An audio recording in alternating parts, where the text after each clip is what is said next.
저는 지금 구약 성경 권별로 쭉 주제 설교를 쭉 해서 벌써 36권을 다 마쳤습니다. 그래서 36개 설교가 벌써 1년 더 넘게 해서 마쳤습니다. 그래서 이제 신약을 안 하려고 했는데요. 신약도 맞아 권별로 나가려고 해서 이제 신약으로 들어가게 되겠습니다. 그래서 제 설교 기준으로 하면은 지지난주에 말라기를 했으니까요. 벌써 한 2주 사이에 500년이 훌쩍 지나네요. 500년이 그동안 지났습니다. 그래서 오늘은 마태복음, 마가복음, 누가복음, 요한복음 4개를 다 한꺼번에 복음서의 주제라 해서 4개를 그냥 한꺼번에 처리하고 넘어가도록 하겠습니다. 그래서 복음의 핵심이 예수 그리스도라서 제목을 또 그렇게 할 수 있겠습니다. 그래서 마태, 마가, 누가 그리고 요한을 통해서 기록된 이 복음서의 역사에서 하나님의 성령께서 그들의 마음을 참으로 주장하셔서 비록 그들이 숫자로는 넷이지만은 오히려 효과와 목적에 있어서 참으로 일치하도록 하셨습니다. 그래서 마치 전체가 그들 중 어떤 한 사람에 의해서 작성된 것처럼 그렇게 통일성을 주셨습니다. 그리고 비록 글 쓰는 형식이나 방식에서 그들은 다양하고 때로 한 사람이 간략하게 쓴 것을 다른 한 사람은 길게 쓰기도 하였지만은 여전히 그 내용과 주제에 있어서 그들 모두가 한 목적을 향하고 있습니다. 즉, 그 목적이란 인류를 향한 그리스도를 향한 하나님의 은총을 세상에 전하는 것, 그것으로 한 목적을 이루고 있습니다. 이 그리스도 예수는 하나님 아버지께서 하나님의 긍휼과 사랑의 보증으로 주신 것입니다. 그리고 이런 이유로 그들은 그들의 역사들을 좋은 소식을 의미하는 복음서라, 복음이라는 제목을 다 붙였습니다. 이는 바로 조상들이 바라오던 것을 참으로 하나님께서 성취하셨다는 것을 말하고 있습니다. 그러므로 이를 통해서 우리가 배우는 것은 이제 세상과 세상의 헛된 것들은 버리고 가장 뜨거운 열렬한 마음으로 우리에게 값없이 주어진 이 비교할 수 없는 보화를 영접해야 된다는 것입니다. 왜냐하면은 어떤 기쁨도, 어떤 위로도, 어떤 평화도, 어떤 평온도, 어떤 복락도, 어떤 안녕도 오직 그리스도 예수밖에는 결코 없기 때문입니다.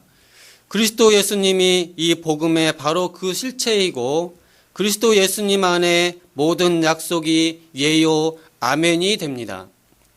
그러므로 이 복음이라는 단어 아래에 신약성경 전체가 포함될 수 있다고 하겠습니다. 하지만 보통 우리는 이 4권의 책을 이 복음서 기자가 쓴 이 4권의 책을 보통 복음이라 이렇게 보통 말합니다. 그 내용은 그리스도께서 육체로 태어나시고 죽으시고 부활하셨다는 것이며 이것이 우리 구원의 완전한 총체입니다. 마태, 마가, 누가는 그리스도의 삶과 죽음에 대해서 풍부하게 기록하였습니다. 하지만 요한은 그리스도의 가르침을 설명하는 데 더욱 수고하고 있습니다. 요한복음에서는 그리스도의 직무와 동시에 그의 죽으심과 부활의 권능이 더욱 풍성하게 나타나 있습니다. 왜냐하면은 이러한 설명이 없으면은 그의 죽으심과 그의 태어나심과 죽으심과 부활하심을 아는 것이 전혀 우리에게 유익을 주지 않기 때문입니다. 물론 이런 설명은 앞에 3명의 복음서 기자도 부분적으로 다루고 있고 가끔씩 역사적 설명을 끼워 넣기도 하였습니다. 하지만 요한이 주로 이러한 의미 설명을 하는 일을 맡고 있습니다.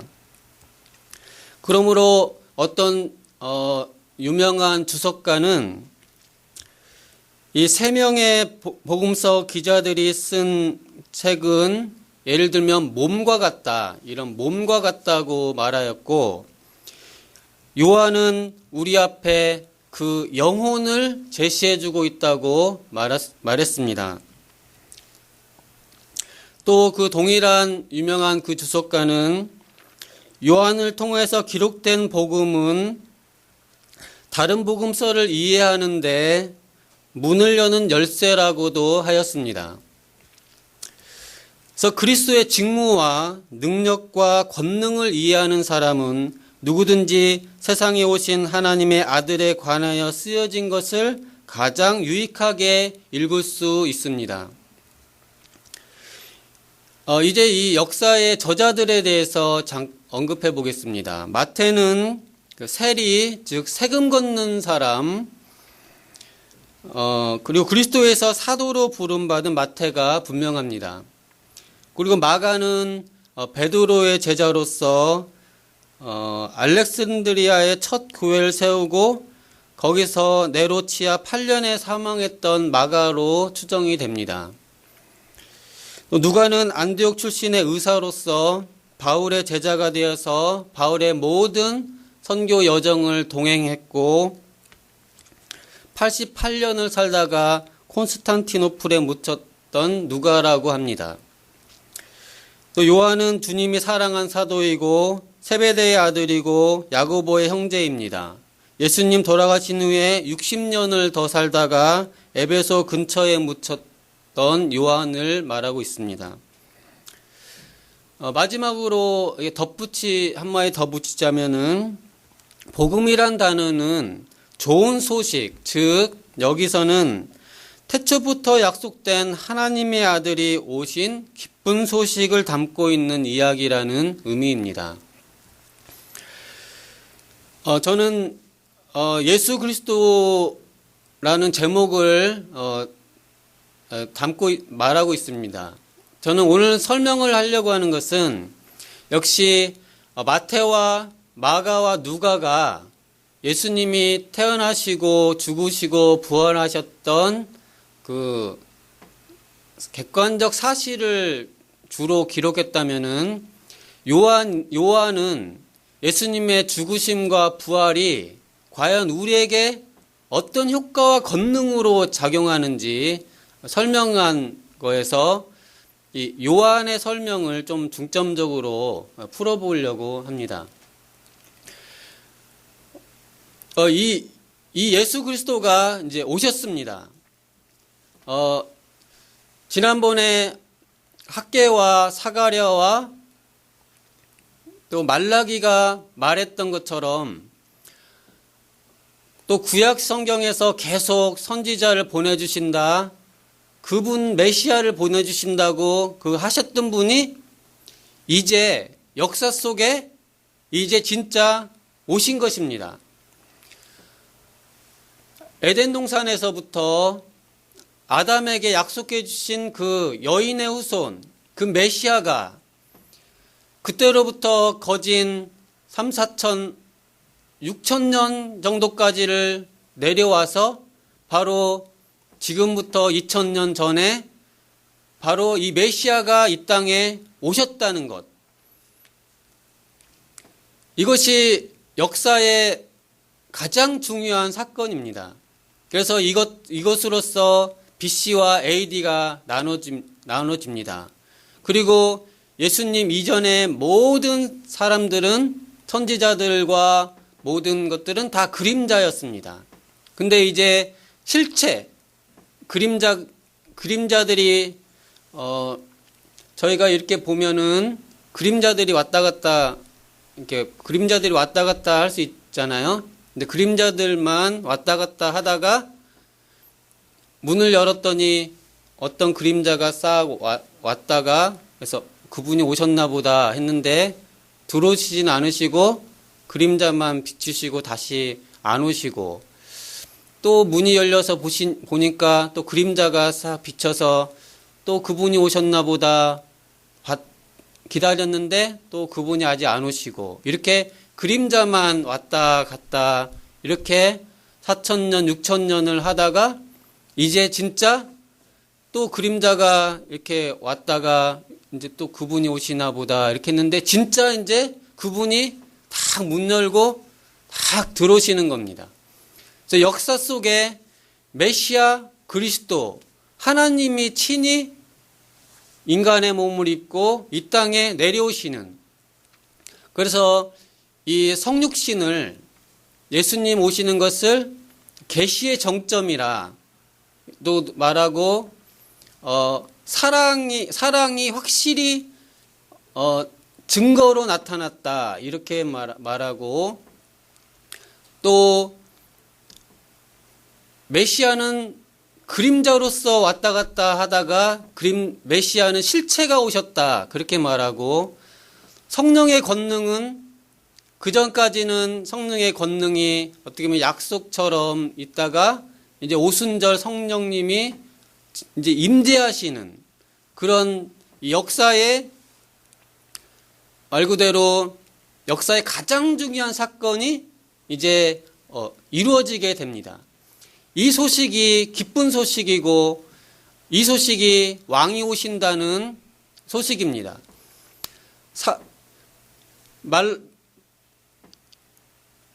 학개와 스가랴와 말라기에서 말했던, 특히 말라기에서 말했던 그 엘리야가 오신다고 했던 그 엘리야가 이제 예수님 바로 직전 마지막 선지자로서 세례 요한이 오게 됩니다. 그래서 이 세례 요한이 바로 이어서 예수님이 이제 진짜 실체, 그전에는 다 그림자였는데 실체가 이제 오고, 그전에는 다 약속이었는데 이제 그 성취가 오는 것입니다. 그래서 예수님이 오셨다. 이것이 큰 기쁨의 소식이죠. 그래서 예수님이 오셔서, 그래서 이제 저는 이제 절기 중에서 이제 크리스마스를 그래도 제일 좋아합니다. 손 집사님은 크리스마스가 좋으시죠? 별로 안 좋으세요? 요즘 부활절이 좋으세요? 네. 네, 부활절이 이제 크리스마스가 예수님 강림절, 대강림절이고요. 그리고 이제 그 다음에 부활절이 이제 주님, 사실 이제 크게는 예수님 강림절, 그다음에 부활절은 예수님이 승천하셔서 왕이 되시는, 예수님이 대관식을 하시는, 왕으로 취임하시는 그런 거기 때문에 강림절이 더 기쁜지 예수님이 부활하신 왕이 되신 것이 기쁜지는 겨루기가 어렵겠습니다. 그래도 이제 저는 이제 크리스마스가 좋더라고요. 아직 저는 어리니까요. 그 선물도 받고 산타클로스한테 선물도 받고 하니까 아무래도 크리스마스가 좋고요. 또 크리스마스에는 천사들도 찬양하고 천사 참미하기를 이렇게 하면서, 또 다윗의 동네에 너희를 위해서 기쁜 소식이 임했다 할 때도 그냥 기쁜 소식이 아니고 기쁘고 기쁜 소식이 임했다 그렇게 하시잖아요. 예수님 오신 것이 기쁘고 큰 기쁜 소식, 천사들이 다 천군 천사가 노래하고 찬양하고, 물론 이제 부활절에도 저희가 부활절 칸타타 다 해보셨지만 웅장하게 부활절 칸타타를 하면서 그렇게 합니다. 그래서 예수님이 오신 것이든 승천하신 것이든 전체로서는 예수님이 오신 것이죠. 이것이 큰 기쁨의 좋은 소식입니다. 그래서 저희가 심장이 터져라고 기쁘다 구주 오셨네 하면서 또 우리 어렸을 때는 동네마다 그 캐롤송 돌았잖아요. 저도 어렸을 때 시골 저희는 배감이었는데요. 배감교회에 가가지고 그때 이제 삥 둘러 앉아서 이제 그 선물 돌리기 기억나시죠? 2부 때 교회 가면 교회 동네 오빠 형 누나 또 이쁜 애들 교회 다니잖아요. 청년들 이렇게 그래도 좀 세련되고 깨잖아요. 그 시골에서 좀 교회 다닌다 하면은 좀 그래도 좀 더 세련되잖아요.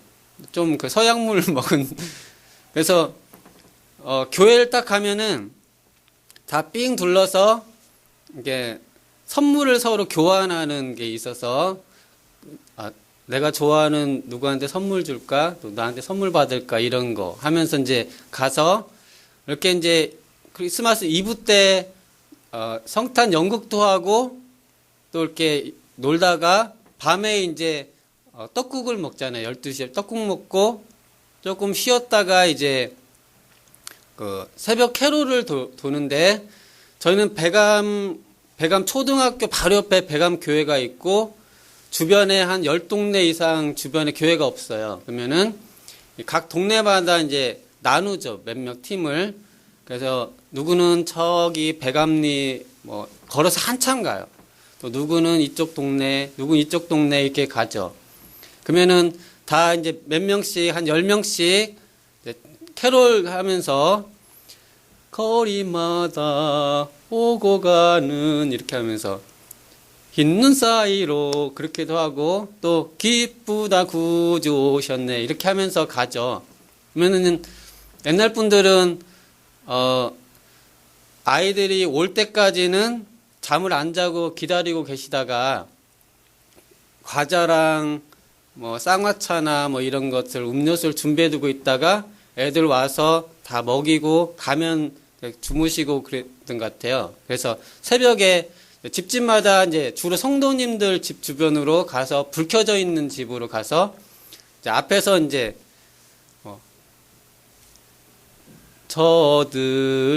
저들밖에 막 노래하면은 문이 열리죠. 그러면 딱 들어가면은 이제 과자랑 막 하고 쌍화타도 얻어먹고 이렇게 해서 그 집 끝나면 또 옆집 가면 그렇게 하면서 보냈던 것 같습니다. 그래서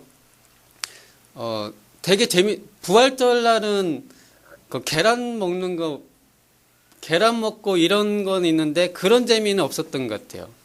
그 크리스마스 같은. 근데 이렇게 해서 이렇게 재밌는 근데 왜 이 기쁜 소식이냐? 그리고 사도 그 요한이 전한 것은 그 길을 예비했잖아요. 그 길을 예비했다는 것은 왕이 오는 길을 예비한다 이 말은 길을 뭐 미리 가서 사전 정지 작업을 하거나 미리 길을 닦는다는 원래 의미가 있지만은 원래 그 의미는 아니고 뭐 주님의 길을 누가 닦겠습니까? 미리 누가 길을 미리 내주겠습니까? 그렇지 않고 이미 난 길이에요. 난 길로 왕이 오시는 거예요. 왕이. 특히 왕의 본대가 출정하는 거예요. 왕이 본군 이 전투 상황이다. 본군의 왕이 선봉에 서서 본대를 이끌고 출발했다. 그것을 전령이 미리 가서 왕이 출발하셨다 하는 거죠. 그러니까 예배한다는 것은 길을 뭐 닦고 어느 누가 길을 닦겠습니까? 인간이. 미리 누가 준비하겠습니까? 준비한다는 의미가 아니고 왕이 오시는 것을 소식을 전한다. 그래서 길을 예비한다는 것에서 예비한다는 것에 우리의 의미는 소식을 전한다는 것입니다. 전한다. 그래서 그래서 이 소식을 전하는 것이죠. 뭐냐면은 왕이 오신다 또는 왕이 오셨다 이런 것을 전하는 것입니다. 그러면 왕이 오셨다 이것이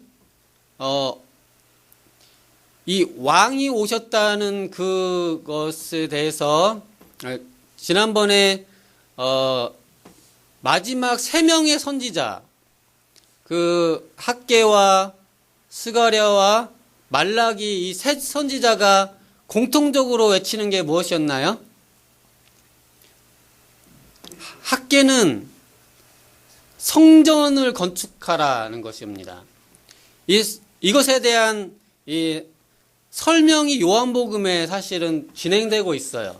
그래서 이 성전을 건축한다 하는 것에 결국 성취는 예수님을 통해서 이루어지죠. 예수님이 성전이 되셔서 3일 만에 성전을 건축하시잖아요. 그리고 이제 스가랴는 뭐라고 전했습니까? 목자에게 돌아오라. 참 목자에 대해서 말씀하셨잖아요. 그래서 이제 이 예수님 참 목자 되신 분이 오셨다. 이것이 요한복음에서 예수님이 참 목자가 되셨고, 또 스가랴에서 잠깐 봤었던 것처럼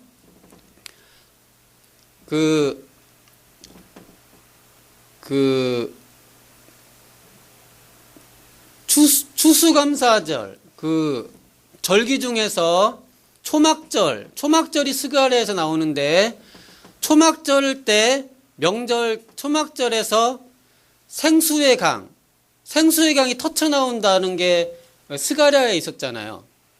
또 스가랴에서 이 목자에게 돌아오라 한 것이 이제 성취가 됩니다. 바로 요한복음에서 바로 예수님이 그 목자시고 또 생수의 강이 흘러나오는 영생수시다. 그리고 이것이 이 영생수가 나중에는 성령을 가리킵니다. 성령. 결국 성령이 임하신다는 거죠. 예수님의 능력으로 성령이 임하신다는 거죠. 그리고 말라기에서는 뭐가 중요했나요? 사랑이 중요했잖아요. 사랑. 하나님의 사랑. 내가 너희를 사랑하였노라. 이 사랑이 결국 어떻게 성취가 됩니까? 바로 요한복음에서 하나님이 세상을 이처럼 사랑하사 독생자를 주셨으니, 그래서 예수님의 사랑에서 요한복음에서 바로 예수님이 마지막 세 선지자, 즉 학개가 말한 성전을 완성시키시고, 스가랴가 말한 목자가 되시고, 또 영생수가 되시고, 또 말라기가 말한 사랑을 확증하신 분이 되는 것입니다. 그래서 이 마지막 세 선지자가 예언한 것이 예수 그리스도 안에서 성취가 되는 것이죠. 지금 이제 예수님 오신 지 2000년이 지났습니다. 그러면 질문을 해보겠습니다. 왜 세상 끝날 주님이 오시지 2000년 전에 오셔가지고 2000년 동안 또 무슨 일이 일어난 걸까? 그거에 대해서 궁금하지 않으세요? 2000년 전에 오셔서 왜 지금 오시지? 아니 마지막에 딱 와서 결정 내시지? 왜 2000년 전에 오셔서 또 우리를 또 기다리게 만드는가? 그거에 대해서 저희는 예수님이 오신 것은 중간 단계가 아닙니다. 중간 단계. 예수님은 2000년 전에 다 이루셨어요. 다 이루신 성취로서 오셨습니다. 그렇기 때문에 저희는 이렇게 생각해 볼 수 있습니다. 옛날 구약 분들은 그림자만 붙들고 6000년을 버텼어요. 그림자만 붙들고 오신다는 메시아 약속만 붙들고 4000년, 6000년 세월을 설레면서 지냈어요. 믿음으로 세상의 모든 것을 다 이기고 그림자만 붙들고도 약속만 붙들고도 4,000년, 6,000년 기나긴 세월, 아담 때부터 기나긴 세월을 아담부터 계산하면은 거의 6,000년을 약속만 붙들고 신앙생활을 했습니다. 구약 성도들은. 저희는 어떻습니까? 저희는 그림자가 아니고 진짜가 오셨어요. 실체가 오셨어요. 그 님이 오셨어요. 님이 오셨고 약속이 아니고 성취가 됐고 그림자가 아니고 실체. 님이 오신 분을 과 함께 이제 2000년을 지내고 있습니다.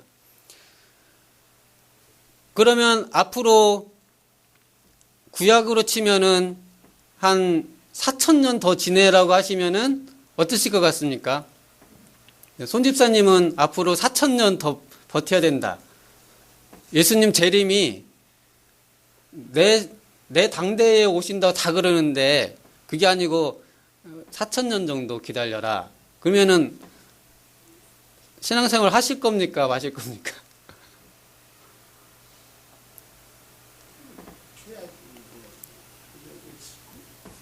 4,000년을 더 버텨야 된다. 그러면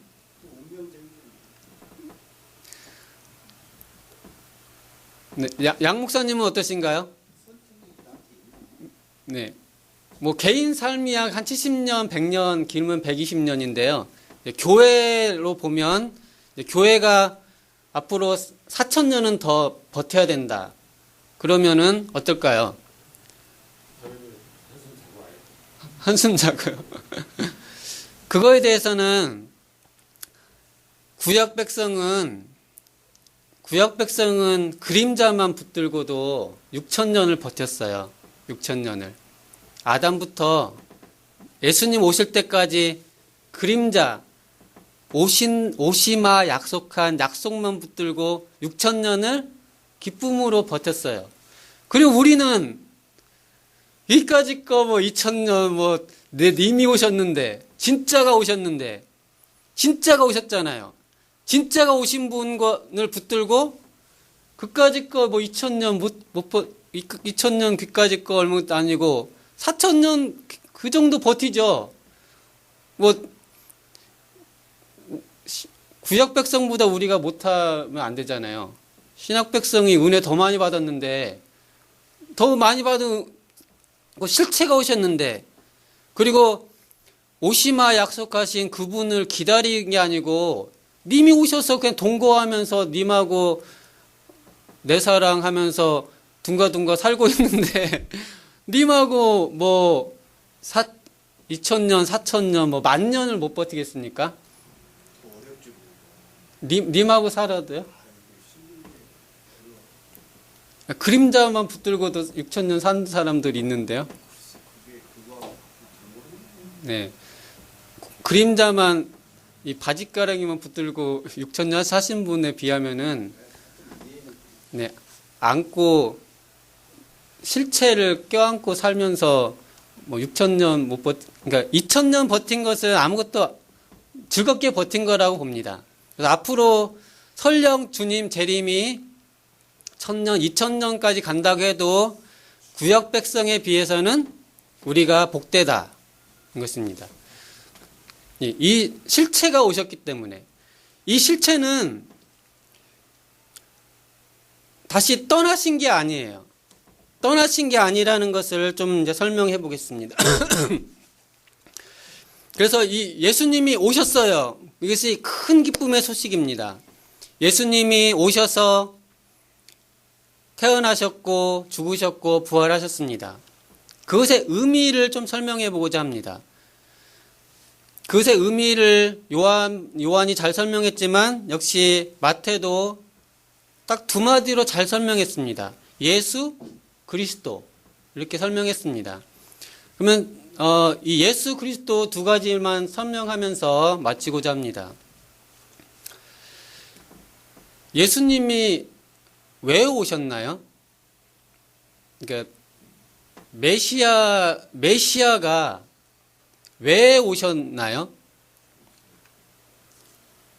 원래 하나님이 그냥 자기 원래 스케줄이 있으셔가지고 한 세상을 지금 창조하고 한 6천 년쯤 후에 이제 사람 돼서 세상을 한번 방문해야겠다.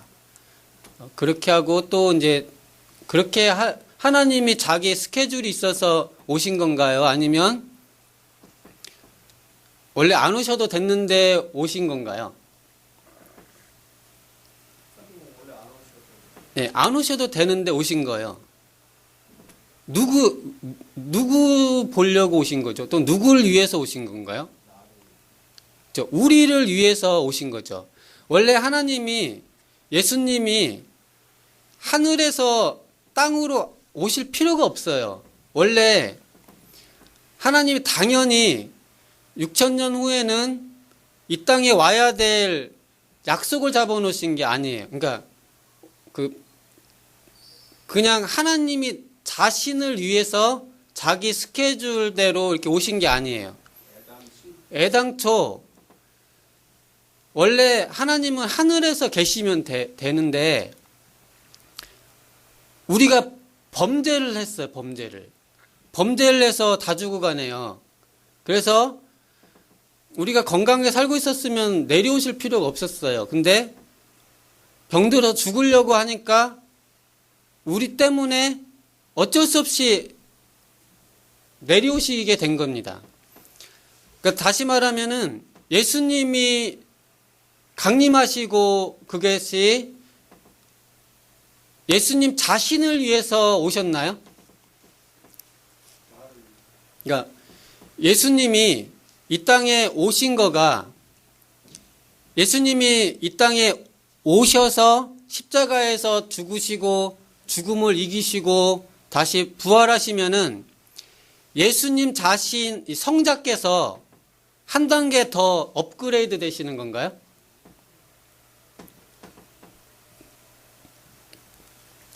박 목사님은 어떻게 생각하십니까?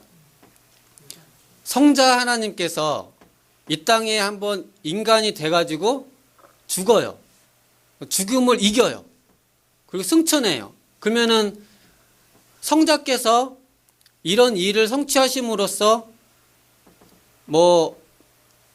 더 뛰어난 하나님으로 하나님이 성숙하신가요?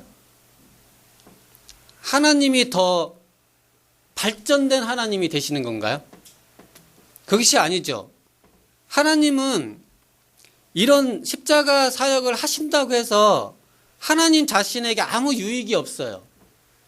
그러니까 하나님 스스로 업그레이드 된다거나 더 뛰어난 신이 된다거나 더 완성된 신이 된다거나 더 그 전에는 그냥 추상적 신이었는데 성육신을 함으로써 실체와 결합된 더 온전한 신이 되셨거나 그런 게 아니죠.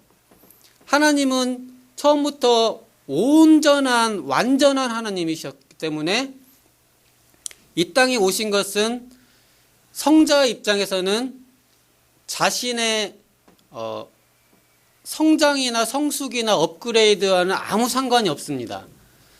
예수님 자신의 하나님 자신의 유익과는 아무 상관이 없습니다. 그러면은 예수님이 이 땅에 왜 오셨나요? 그거는 본인의 이해와는 아무 상관이 없이 오직 누구를 위해서? 우리를 위해서 오신 겁니다. 그래서 이것을 제가 이제 라틴어를 하니까요. 라틴어로 프로 노비스라고 합니다. 프로 노비스. 이게 우리를 위하여라는 라틴어입니다. 그래서 왜 오셨나요? 주님이 왜 성탄 때 오셨습니까? 왜 오셨습니까? 우리를 위하여 오신 거예요. 우리를 위하여. 하나님 자신을 위해서 오신 게 아니에요.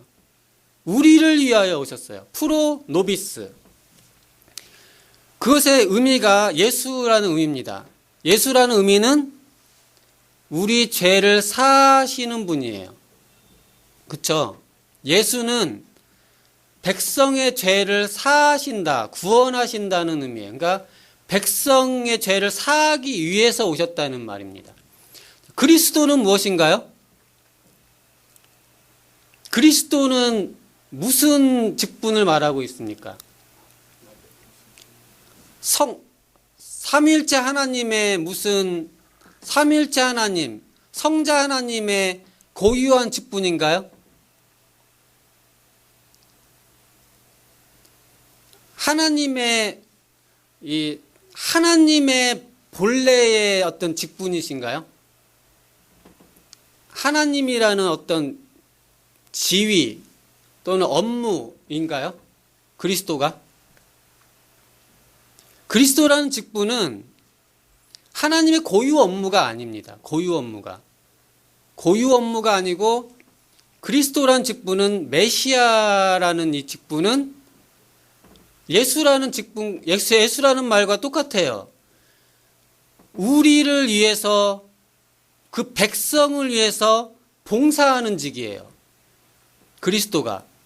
그러니까 그리스도는 그 백성을 위해서 하나님이 백성을 위해서 행하시는 직분입니다. 그러니까 하나님의 고유한 직분이 아니고 백성을 섬기는 직분이에요. 섬기는 직분. 그러니까 예수라는 말이 죄를 사하는 의미가 있듯이 그리스도라는 직분은 성부, 성자, 성령의 고유한 직분이 아니고 우리를 위한 직분입니다. 우리를 위한 직분. 우리를 위한 직분을 세 가지를 행하셨습니다. 그러니까 서비스예요. 서비스. 우리를 위한 서비스를 하시는 직분이 그리스도라는 겁니다. 그리스도는 원래 하나님의 고유한 칭호가 아니라는 거죠. 하나님의 고유한 칭호. 우리를 위한 거예요. 그러면은 자, 예수라는 말은 누구를 위한 건가요? 하나님을 위한 건가요? 우리를 위한 건가요? 예수라는 말이 우리를 위한 거죠. 우리 죄를 사한다. 그리스도라는 직분은 하나님을 위한 건가요? 우리를 위한 건가요? 우리를 위한 직분입니다. 우리를 위한 직분. 그래서 예수님이 이 땅에 내려오셔서 세 가지 직분을 행하셨는데 그것이 우리를 위한 직분입니다. 그것이 특별히 요한이 설명해 주고 있습니다. 예수님이 왜 이 땅에 오셔서 왜 죽으셨습니까? 예수님이 왜 비하라고 합니다. 왜 내려오셨나요? 우리를 위해서 내려오셨어요. 우리를 위해서. 우리를 기억하시고 우리를 신방하시고 우리를 권념하시고 우리를 비지트, 방문하신 겁니다. 그는 우리를 위해서 내려오셨습니다. 자, 그러면은 또 질문해 보겠습니다. 예수님 승천하셨어요? 예수님 부활하셨습니다. 누구를 위해서 승천하셨나요? 예수님이 올라가셨어요. 누구를 위해서 올라가셨나요?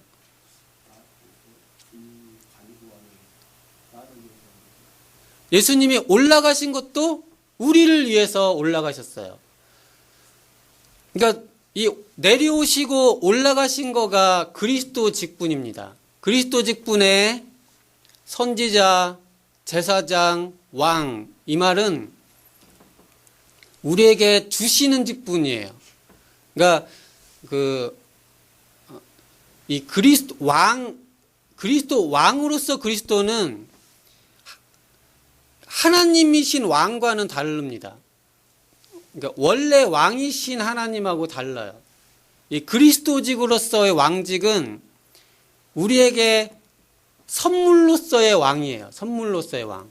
또 선지자라는 것도 우리에게 선물로서의 선지자고 제사장도 우리에게 선물로서의 제사장입니다. 그러니까 이 그리스도 직분은 우리를 위한 직분이에요. 우리를 위한 직분. 그리고 예수라는 말도 우리를 위한 명칭입니다. 그러면 우리를 위해서 다시 말하면 그리스도의 죽으심과 부활의 효과와 권능이 뭐냐면 우리에게 효과를 미치고 우리에게 권능을 주시기 위한 것이란 겁니다. 그래서 우리를 위하여 항상 고백하시잖아요. 우리 죄를 위하여라고. 네. 네, 그러면 이제 마치겠습니다. 자, 우리를 위하여 이제 이 부분만 이제 잘 명심하시고 이 복음을 이제 마치시면 되겠습니다. 그러니까 이 복음이 우리를 위한 것이다. 는 것이죠. 그러면 이제 적용을 마지막으로 한번 적용해 보겠습니다. 예수님이 예수, 그리스도, 메시아 이것을 자기를 위해서 안 하셨고 자기가 아닌 우리를 위해서 하셨어요. 이것이 예수님의 마음입니다. 그게 빌립보서 2장에 나와 있습니다. 그러면은 예수님의 마음을 가진 우리 예수쟁이 그리스도인은 어떻게 살아야 되겠습니까? 나를 위해서 살면 안 됩니다. 이웃을 위해서 살아야 돼요. 이웃을 위하여. 우리를 위해서 주님이 모든 것을 하셨듯이 우리는 이웃을 위하여 살아야 됩니다. 그것이 예수님의 마음이에요.